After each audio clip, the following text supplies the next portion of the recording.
네, 자 오늘 8회 모의고사 내용 한번 정리를 해보도록 하겠습니다. 오늘은 이제 주어와 이제 부사어, 목적어 뭐 이런 거 세 가지 성분을 이제 비교를 해봤죠. 그래서 주어와 부사어는 동일한 시간 명사, 동일한 장소 명사라고 하더라도 주어로 쓰일 때는 진술의 대상이 되고 부사어로 쓰일 때는 그 동작이 일어난 시간과 장소를 나타내게 된다.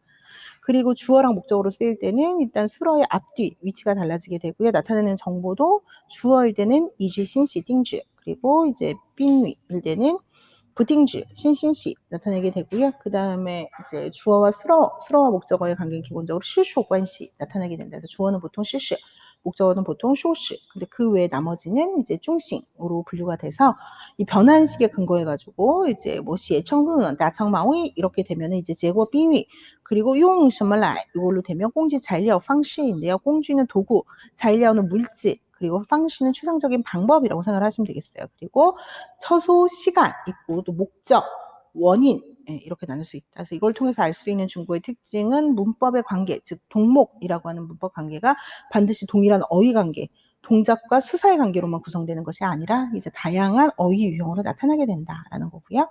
그 다음에 이제 목적어랑 주어 관련 오류에서 주어는 빼먹으면 안 되고 목적어는 쓸데없이 덧붙이면 안 된다. 그래서 오해를 불러일으킬 수 있는 상황에서 주어는 생략할 수 없다. 그리고 주어의 특정성에 근거해서 불특정한 대상은 주어 자리에 위치할 수 없다. 다만 이글은 예, 뿌시, 환다 이것처럼 강조를 나타낼 때 이 이글은 예 전체를 부사어로 해서 앞으로 쓸 수는 있다.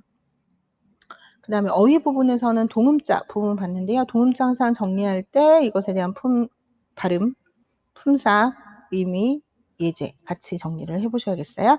그래서 뭐뭐 할 만하다, 그러나, 그리고 꽈이, 이상하다, 책망하다, 화, 꽃, 돈 쓰다, 그리고 찌우, 뭐뭐를 빌려서 뭐뭐 하자마자 곧, 그 다음에 설령 뭐만 하더라도, 그리고 뭐 참과 선포하다 이런 의미일 때 각각 의미적 연관성이 없는 것이 동음의 특징이다.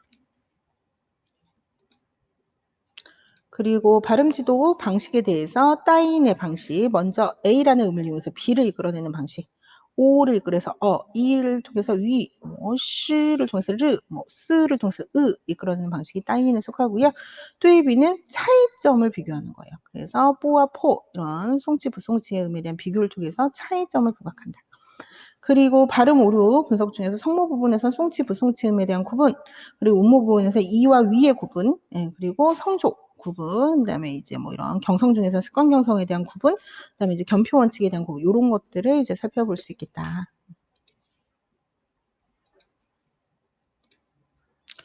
어조는 우리가 딩둔, 중인, 쥐디ao 나눌 수 있는데 이제 딩둔과 중인에서 이제 중요한 부분은 의미에 영향을 미치는 변별 기능이 의미 변별 기능이 있는 부분이다.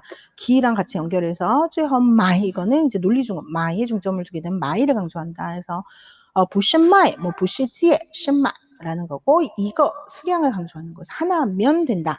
그다음에 지양포하오 전체를 가능보의 부정형으로 봐서 불가능을 나타내는 것이고 지양 원래 지양 하게 되면 是不好的 이 얘기인 거죠. 다른 사람 말하는 게 낫다.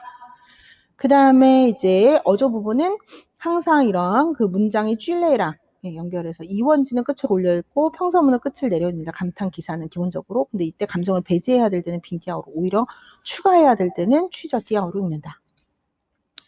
그리고 고대문학에서 우리가 당대 고문운동, 일단 당대 고문운동은 이제 그 사상적으로는 이제 유가를 확립하고 불교, 도교를 개척하고, 그다음에 이제 문체에 있어서는 변려문을 타도하고 고문을 확립하고, 근데 가장 큰 목적은 정치적인 관점에서 이제 귀족, 호족 세력을 억압하고 그 신진사대부가 약진하기 위한 정치 혁신 운동이었다. 대표적인 인물이 당대 때는 한유, 유정원인데 둘 다 문의 명도, 문의 제도, 뭐 문도 합일 이런 것들을 주장했지만 유종원이 조금 더 포용적이고 문과 도의 그런 그 조화 부분에 있어서도 한유에 비해서 둘의 조화를 더 중시했다. 인용문 같이 봐두시고 그다음에 당대 때는 그 문인들에 의해서 화관사 창작이 되었고요. 그래서 화관사는 소재가 협소하고 남녀간의 연정에 국한되며 이제 그 송대 때 완약사의 품격이 기본이 되었다는 것 대표적인 인물로 온정균 위장 화관파이고요. 지게랑 전기를 비교하는 가장 큰 특징은 이제 전해져 내려오는 이야기를 전승한 것이냐 새로운 작가가 의도를 가지고 창작한 것이냐 문헌이냐 저기 둘 다 문헌이죠. 그리고 짤막한 형태이냐 아니면 이렇게 편폭을 가지고 이제 의도를 가지고 이제 만들어내느냐. 그래서 진정한 그 새로운 그 문학적 양식으로 도약하게 되었다라는 것이고, 그다음에 현대문학에서 샤냐 오담파이랑 허화디엔파이의 소설 유파를 비교를 할 때에는 제일 중요한 게 이제 그 시시식, 사실을 그대로 기록하지 않고 전통적 작법을 이용한 거예요. 일종의 민간 형식을 이용한 거예요, 이거는. 네, 허화디엔은 시체처럼 아름답게 서정성이 있는 이제 비유의 표현 이런 것들을 이용한 시체 소설이었느냐라는 거죠. 대표 작품의 줄거리도 같이 기억을 해두시면 좋겠습니다. 네, 이것으로 오늘 해설을 마칠게요. 수고하셨어요.